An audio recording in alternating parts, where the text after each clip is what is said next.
Pwede mo nga bang palitan yung mga ganito pong switches and outlet sa bahay ng ganitong mas modern na switches and outlet? So yun guys, meron tayong nabasang napakagandang comment. So ito ay galing kay Ma'am Shane Prieto. Ang tanong niya, sa mga ongoing construction na house lang daw ba, pwede yung mga ganitong switches and outlet? Paano daw kapag luma yung bahay at gusto mo i-upgrade yung mga switches and outlet? Possible daw ba yun? So yun guys, bago natin sagutin yung tanong na yan, pakilala ko muna sa inyo kung ano to. So ito, ang tawag dito ay Type 86 switches and outlet. Ito yung kadalasang switches and outlet na ginagamit sa ibang bansa tulad ng UAE, Malaysia, Japan, Thailand at marami pang iba. So ito, kung mapapansin nyo, iba na yung design niya kumpara sa mga nakasanayan nating switches and outlet. Iba na rin yung shape, square na siya, mas elegante na rin yung design niya kasi yung switch niya full faceplate na, unlike sa mga nakasanayan natin na meron pang space dito. So ito, ang maganda dito, hindi lang design yung pinaganda dito, pinaganda na rin yung quality. So 16 ampere na yung switch niyan, tsaka yung outlet. And yung kadalasan nga pala ng mga nag-overload na outlet dito sa atin ay yung mga 10 ampere na nakasanayan natin gamitin. Ang maganda pa dito, yung mga outlet niya ay meron na switch. So hindi na kayo magpa-plug in and plug. Yung kadalasan kasi nagiging problema sa mga outlet, pagka saksak bunot tayo ng saksak bunot, katagalan, lumuluwag yung components niyan sa loob, lumalabas na yung prong ng plugs. Kapag gano'n, pwede na siya makakuryente. So ito, dahil meron niya siyang switch, hindi na basta-basta masisira yung components niyan sa loob. Dahil kapag hindi nyo na siya ginagamit, pwede nyo na lang patayin dito, then pwede nyo na lang din dito buksan. And lastly, pinaka-importante, yung mga outlet nila is meron ng safety shutter. So ito, kung titignan nyo mabuti, makikita nyo yung copper niya sa loob. So dyan dumadalo yung kuryente. Ito, meron siyang takip.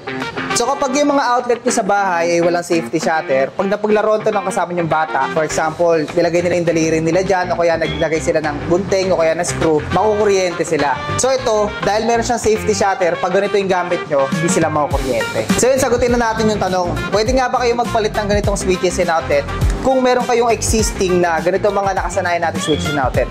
So ang sagot dyan, pwede. So ang gagawin nyo lang, yung mga ganito nyong utility box sa bahay, papalitan nyo ng ganitong square type. So ito na kasi yung ginagamit sa ganitong mga Type 86 na switches and outlet. And na size nga pala nito ay 3x3. So ito, napakahirap nitong hanapin dito sa atin sa Pilipinas, as well as ganito mga switches and outlet na Type 86. Kaya naman, mas pinadali na namin yung paghahanap nyo ng ganito. Nilagay na natin yan sa yellow basket. So available yan sa dalawang kulay. Meron tayong silver gray and meron din tayong rose gold. Sa mga switch nga pala, available yan hanggang 4 gang. Usually kasi diba pagka sa mga switch 3 gang lang. So ito, meron na siyang 4 gang. So itong 4 gang, perfect to sa mga area na maraming ilaw. Tulad ng nga pala sa ganitong switch, available yan sa one-way at sa two-way. So ganito nag-work yung two-way.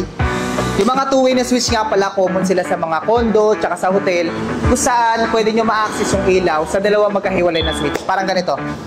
So ito, meron tayo ditong tatlong magkakahiwalay na switch. Itong 1 gang, ito yung kadalasan sa loob ng CR. Tapos ito namang 3 gang na to, ito yung usually na nasa malapit sa pintuan pagpasok nyo ng unit. Ngayon, ganito naman nag-work yung mga two-way na switch. So itong nakikita nyong switch na to, ito yung kadalasan nilalagay malapit sa higaan. Halimbawa, nakalimutan nyo silang patayin, pwede nyo silang mapatay kahit hindi na kayo bumabangon. So ganun din kapag nagising kayo na madaling araw. So hindi nyo na kailangan pa magpunta sa kitchen para lang buksan yung ilaw.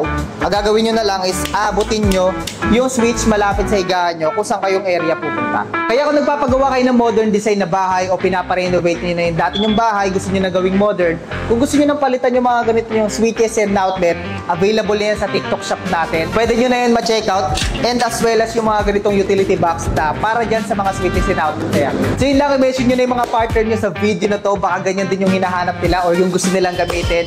And syempre, don't forget to like and follow. At kung around Metro Manila na kayo guys, bisitahin nyo na kami dito sa store. Nandito lang tayo sa Karuhatan, Valenzuela City, malapit sa SM Valenzuela. Ngayon, kung malayo kayo dito sa amin, pwede naman kayo mag-check out sa TikTok shop natin, Treve Electrical.